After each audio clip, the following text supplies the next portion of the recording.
आज अगर इंस्टाग्राम पे रील स्क्रॉल करते हुए किसी इन्फ्लुएंसर की प्रोफाइल खोलो या किसी यूट्यूबर के चैनल का डिस्क्रिप्शन, तो आपको एक लिंक बहुत ही कॉमनली दिखेगा, only fans. Adults only platform OnlyFans. Trending on OnlyFans, The OnlyFans drama in Lake County. The online prostitution website OnlyFans. आज ये कंटेंट का प्लेटफॉर्म इतना बड़ा बन गया है कि YouTube जैसे जायंट्स भी इससे डरते हैं। 2023 में इंडिया में सुप्रीम कोर्ट ने ये वर्ड बोलने से बैन कर दिया था, यानी ये वर्ड बोलना भी गुनाह है। लेकिन आज ऑनलाइन इसकी इतनी बड़ी इंडस्ट्री बन गई है कि फॉर्च्यून 500 कंपनीज के सीईओ से ज्यादा OnlyFans से क्रिएटर्स कमा रहे हैं। 20 साल की सोफी रेन ने एक साल में OnlyFans से 366 करोड़ रुपए कमा लिए हैं। और आज की वीडियो में से डिटेल में समझेंगे कि ये प्लेटफॉर्म क्या है, यहाँ पे क्रिएटर्स कैसे कमाते हैं और कैसे इंडिया में भी OnlyFans की ग्रोथ बहुत तेजी से हो रही है।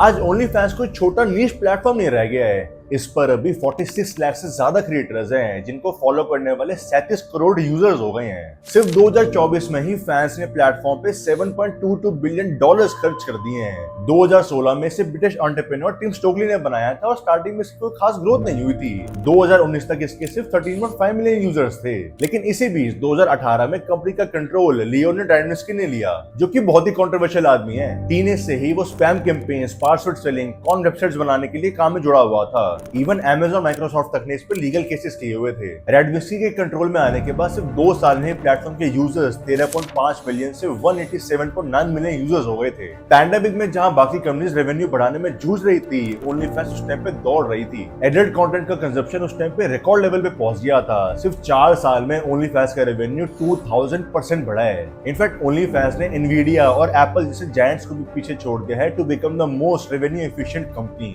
तो अब नेचुरली ये बात आती है कि ये प्लेटफॉर्म इतना तेजी से ग्रोथ कैसे कर रहा है और क्रिएटर्स यहाँ पर क्यों आ रहे हैं। जवाब है इसके मोनेटाइजेशन मॉडल में। YouTube का monetization model mostly ad based है, जहाँ पर क्रिएटर को एड रेवेन्यू का ऑफिशियली 55% स्प्लिट मिलता है। लेकिन OnlyFans ने इस इक्वेशन को टोटली क्रिएटर फ्रेंडली कर दिया है। यहाँ क्रिएटर अपनी अर्निंग का 80% शेयर रखता है और OnlyFans से 20% कमीशन लेता है, जो पेमेंट प्रोसेसिंग और होस्टिंग के लिए यूज होता है। इसी वजह से OnlyFans क्रिएटर्स के लिए बहुत ज्यादा अट्रैक्टिव है। सेकंड रीजन जो OnlyFans को बढ़िया बनाता है वो है इसका प्राइस कंट्रोल। क्रिएटर्स खुद चूज कर सकते हैं कि मेरे सब्सक्रिप्शन का प्राइस कितना होगा, और सब्सक्राइब होने के बाद जो फोटोज और वीडियोस होंगी उसका प्राइस भी क्रिएटर खुद डिसाइड कर सकता है। प्लस इसके अंदर सब्सक्राइबर से डायरेक्टली चैट भी हो सकती है, जिससे बिजनेस के ऊपर टोटल कंट्रोल रहता है। इसका एक और रीजन है 2017 का एडपोकलिप्स, जहां यूट्यूब पे बड़े बड़े ब्रांड्स के एड के साथ में एक्सट्रीमिस्ट कंटेंट दिख रहा था, और जैसे ये ब्रांड्स को पता चला तो उन्होंने अपना सारा एड स्पेंड रोक दिया। और इसका सबसे मोटा नुकसान हुआ यूट्यूब पे क्रिएटर्स को, जिनकी कमाई एक तरीके से स्टैग्नेंट ही हो गई थी। इसी वजह से क्रिएटर्स अब समझ चुके हैं कि हमें सिर्फ एक प्लेटफॉर्म के भरोसे नहीं रहना है, बल्कि डाइवर्सिफाई करना है। 136,000 यूट्यूब चैनल्स की एनालिसिस हुई थी, जहां पर पता चला कि 2/3 चैनल्स अपनी इनकम अलग अलग स्ट्रीम से डाइवर्सिफाई कर रहे हैं, जिसमें OnlyFans भी शामिल है। बेला थॉन एक टीवी एक्ट्रेस है जिसने 2020 में OnlyFans पर डेब्यू किया था और सिर्फ 24 घंटे में $1 मिलियन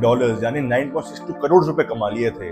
ब्लैक चाइना एक क्रिएटर है जिसने अपने 2 साल के करियर में $240 मिलियन कमाए हैं। ये सारे क्रिएटर्स या तो मेन स्ट्रीम सेलेब्स थे या फिर इनकी इंस्टाग्राम पे अच्छी खासी फॉलोइंग है, जिसको इन्होंने OnlyFans के लिंक पर डाइवर्ट करके अच्छे पैसे कमाए हैं। जैसे अमांडा सरनी एक क्रिएटर है जिसने इंस्टाग्राम पे कॉमेडी वाइन्स वाली वीडियो बना के फैन फॉलोइंग बनाई थी, बट इवेंचुअली अपना OnlyFans बनाया और आज उनकी नेटवर्थ $10 मिलियन है, जिसमें OnlyFans का एक बड़ा पार्ट है। सोफी रेन एक 20 साल की लड़की जिसने 366 करोड़ रुपए कमाए हैं, उसने अभी ये स्क्रीनशॉट पब्लिक किया था जहां पे उसका आज तक का रेवेन्यू $101 मिलियन है। कंपैरिजन के लिए विराट कोहली की लाइफ टाइम नेटवर्थ $130 मिलियन है, जो कि 1-2 साल में लड़की क्रॉस ही कर देगी। इसके अलावा बैड बाबी नाम की क्रिएटर एनुअली 280 करोड़ कमाती है। बैड बाबी ने बेलाथॉन का रिकॉर्ड तोड़ के सिर्फ 6 घंटे में $1 मिलियन से कमा लिए थे। मिया खलीफा मंथली 52 करोड़ कमाती है। इवन मेल क्रिएटर्स जैसे टाइगा मंथली 63 करोड़ और सफारी सैम्यूल्स 15 करोड़ कमाते हैं। OnlyFans ने एक स्ट्रेटेजिक मूव ये खेला है कि वो प्ले स्टोर या फिर ऐप स्टोर पे नहीं है, जिस वजह से कंटेंट रेगुलेशन की ऑटोनोमी टोटली उसके कंट्रोल में है, और हर एक ट्रांजैक्शन पे जो ऐप स्टोर या प्ले स्टोर को कमीशन देना पड़ता है उसकी वो भी नेट बचत है।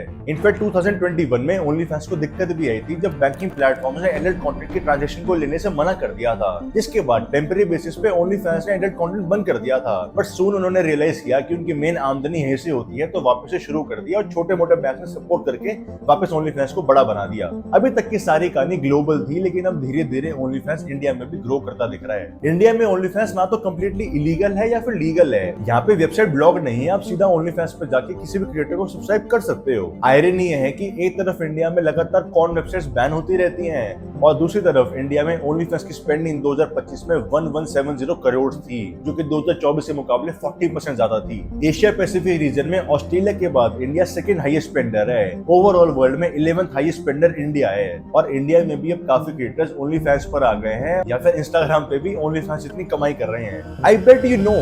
Bet you didn't know that? मुस्कान कारिया, जो अपने इंस्टाग्राम एक्सक्लूसिव से हर महीने 14 लाख रुपए फिक्स कमाई कर रही है, जहां इसके 400 रुपए के सब्सक्रिप्शन को 3600 लोगों ने बाय किया हुआ है। शुभश्री साहू, इको क्रिएटर, जो महीने का 17 लाख रुपए कमा रही है बिना कुछ किए, बस अपनी फोटोज को पेवॉल के पीछे रख के। अभी तक शौक हो गए तो रुको।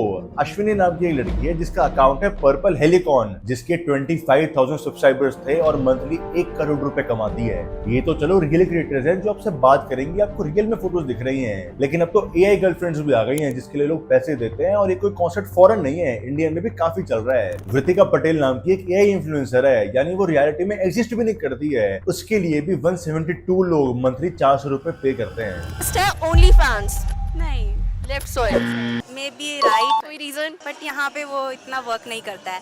अब इंडिया में अगर कोई क्रिएटर ओनली फैंस पे कंटेंट बनाता है तो उस पर थोड़ी स्ट्रिक्ट रेगुलेशन है। इंडियन आईटी एक्ट 2000 के सेक्शन 67 और 67A के अंदर जेल और फाइन भी हो सकती है। और चैलेंजेस सिर्फ लॉस के नहीं है, क्रॉस बॉर्डर पेमेंट्स में भी दिक्कत आती है, जहाँ पे FEA में रिलेटेड फॉरेन एक्सचेंज रूल्स और बैंक्स के KYC इश्यूज की वजह से इंडियन क्रिएटर्स को पेमेंट रिसीव करने में काफी दिक्कत आती है। इसलिए अब काफी इंडियन क्रिएटर्स अब्रॉड शिफ्ट हो गए हैं, स्पेसिफिकली इसलिए ताकि वो ओनली फैंस से कंटेंट बना सकें, जैसे Mikey Keller, Kayla Kapoor, Priya Rai, Shaileen Chopra. Mostly हाँ यही हो रहा है दिल्ली में। They just want to show on Instagram that we are going for work, but deep down उनको ये है कि बस कोई किसी को शक ना हो जाए।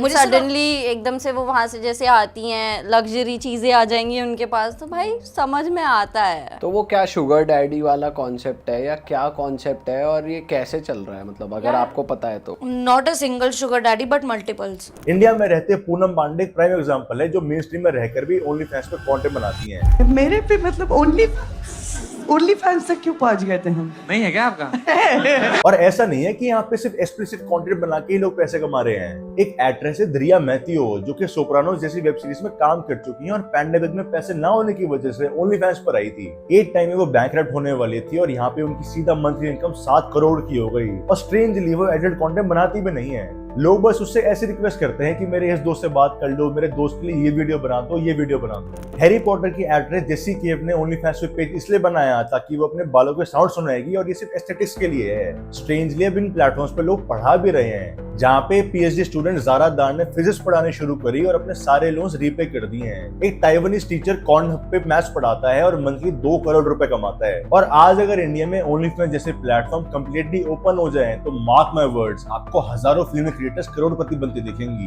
क्योंकि इंडियन मर्द अपनी भारतीय महिलाओं को बाकी किसी फील्ड में तो आगे बढ़ने दे ना दे, लेकिन यहाँ पे पूरा सपोर्ट करेंगे। रिपोर्ट से अकॉर्डिंग 25% इंडियंस एडल्ट कंटेंट देखते हुए सबसे पहले सर्च में इंडियन लिखते हैं, और ओनली फैंस का इंडिया में पूरे तरीके से ओपन हो जाना इस बात को प्रूव कर देगा। अब एक आर्गुमेंट ये आती है कि जब इतना सारा एडल्ट कंटेंट फ्री में अवेलेबल है, देन व्हाई पे फॉर इट? तो इसका रीजन है मॉडर्न डे वीक मैस्कुलिनिटी। आज के टाइम में मेल कम्युनिटी इतनी सैड, डिप्रेस्ड और लोनली है कि वो पैसे तो फिर भी कमा रहे हैं, लेकिन लोगों से ऑफलाइन मिलना, बातें करना, डेट करना भूल गए हैं, जिस वजह से इनकी गर्लफ्रेंड्स नहीं बन पाती, फीमेल इंटरेक्शन नहीं हो पाता, और अंदर ही अंदर इंफीरियर और सैड फील करते हैं। लेकिन आज thanks to smartphone and internet वो सिर्फ पैसे देके वो सेम गर्लफ्रेंड और फीमेल टच की फील ऑनलाइन ले सकते हैं, जहाँ क्रिएटर उनसे पर्सनली वीडियो कॉल करती है, उनसे बात करती है, उनका नाम लेती है, ताकि उन्हें वो फील होता है कि उनकी लाइफ में भी कोई है।